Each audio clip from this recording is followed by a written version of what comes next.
نائب صدر ہیں مسلم لیگ کاف کے اجمل خان وزیر. بہت شکریہ اجمل صاحب کیپٹل ٹی وی کو وقت دینے کے لیے. آپ سے جاننا چاہوں گا بطور سینئر سیاستدان فاٹا کے نمائندے ہونے کے ناطے آپ کیا سمجھتے ہیں فاٹا ریفارمز اور فاٹا کا ضم ہونا, اس پر آپ کا موقف کیا ہے؟ دیکھیں, پہلی بات تو یہ ہے کہ یہ جو کچھ ہو رہا ہے یا جو کچھ آپ کے سامنے آ گیا, یہ میرے خیال کے مطابق یہ جان بوجھ کر کیا گیا. اور یہ چونکہ اگر آپ اس کمیٹی کا رپورٹ دیکھ لیں جو prime minister of Pakistan Mian Nawaz Sharif صاحب نے بنائی تھی, تو اس میں وہ کمیٹی ہم نے نہیں بنائی تھی, اپوزیشن نے نہیں بنائی تھی, وہ نواز شریف صاحب نے خود بنائی تھی.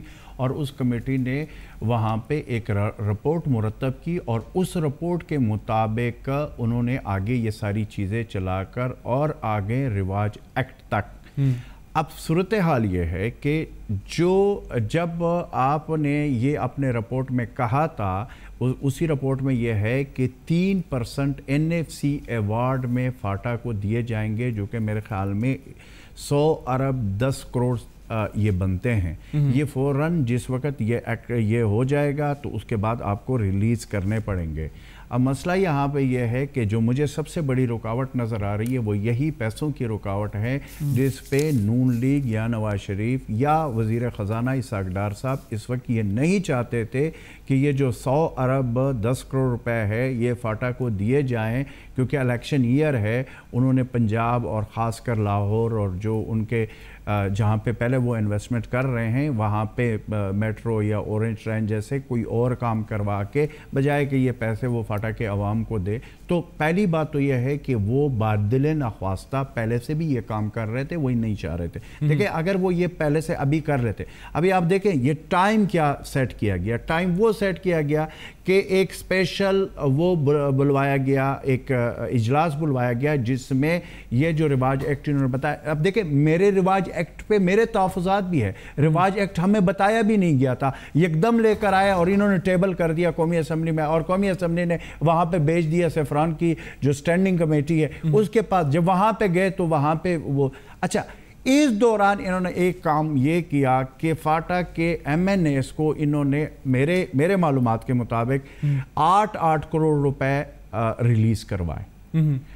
اگر ان کی نیت ٹھیک تھی تو جب 100 ارب روپے کی بات تھی, 100 ارب 10 کروڑ روپے کی بات تھی, تو وہ امپورٹنٹ تھے یا 8 کروڑ روپے امپورٹنٹ تھے. اور ہمیں پہلے بھی پتا ہے کہ یہ جو 8 کروڑ MNAs کو دیے جاتے ہیں, خصوصاً فاٹا کے حوالے سے میں بات کروں گا, وہ کدھر جاتے ہیں, کدھر لگتے ہیں, ان کی کیا صورتحال تھی. اچھا, پھر انہوں نے ایک اور جو اس میں وہ کی کہ انہوں نے اس میں اگر آپ دیکھیں تو پیپلز پارٹی نے یہ کہیں پہ بھی نہیں کہا کہ ہم رواج ایکٹ کو سپورٹ کریں گے. وہ کہہ رہے کہ ہم رواج ایکٹ کو سپورٹ نہیں کریں گے, کیونکہ انہوں نے یہ کہا تھا کہ ہم خیبر پختونخوا میں ضم کریں گے.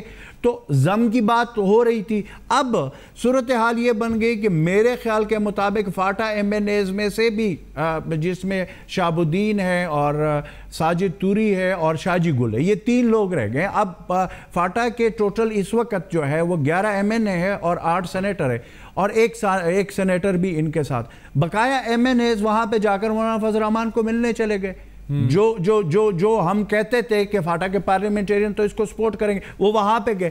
یعنی بات یہ ہے کہ یہ ساری جو کنفیوژن پھیلائی گئی یہ اس لیے پھیلائی گئی کہ اس کا مقصد تھا کہ نہیں کرانا. اور میں نے آپ کو وہ پوائنٹ بتا دی کہ اس میں 100 ارب روپے 10 کروڑ 100 ارب 10 کروڑ جو پیسے تھے NFC کے حوالے سے, یہ سب سے بڑی رکاوٹ تھی جو کہ حکومت میرے خیال کے مطابق, میرے معلومات کے مطابق وہ وہاں پہ ریلیز ہی نہیں کرانا چاہتے, کیونکہ ان کو پتہ ہے کہ پھر تو آپ کو بجٹ میں یہ پیسے ساری چیزیں یہ رکھنے ہوتے. اب انہوں نے کیا کیا کہ کسی طریقے سے اس میں غل غپاڑا کرا کے اور مسئلے کر کے ادھر سے کسی کو کھڑا کیا, کسی کو ادھر سے کھڑا کیا. اب دیکھیں, مولانا فضل الرحمان صاحب کی جو اس حوالے سے اختلاف تھا وہ کوئی آج سے نہیں ہے, وہ پہلے سے تھا. محمود خان اچکزئی کا جو اختلاف تھا وہ اب سے نہیں ہے, وہ پہلے سے تھا. اور میں آپ کو ایک بات اور بتا دوں, کیا مولانا فضل الرحمان اور محمود خان اچکزئی سی پیک پہ تو میاں نواز شریف صاحب ان کو راضی کر سکتے ہیں, تو فاٹا کے مسئلے پہ کیوں نہیں ہو سکتا؟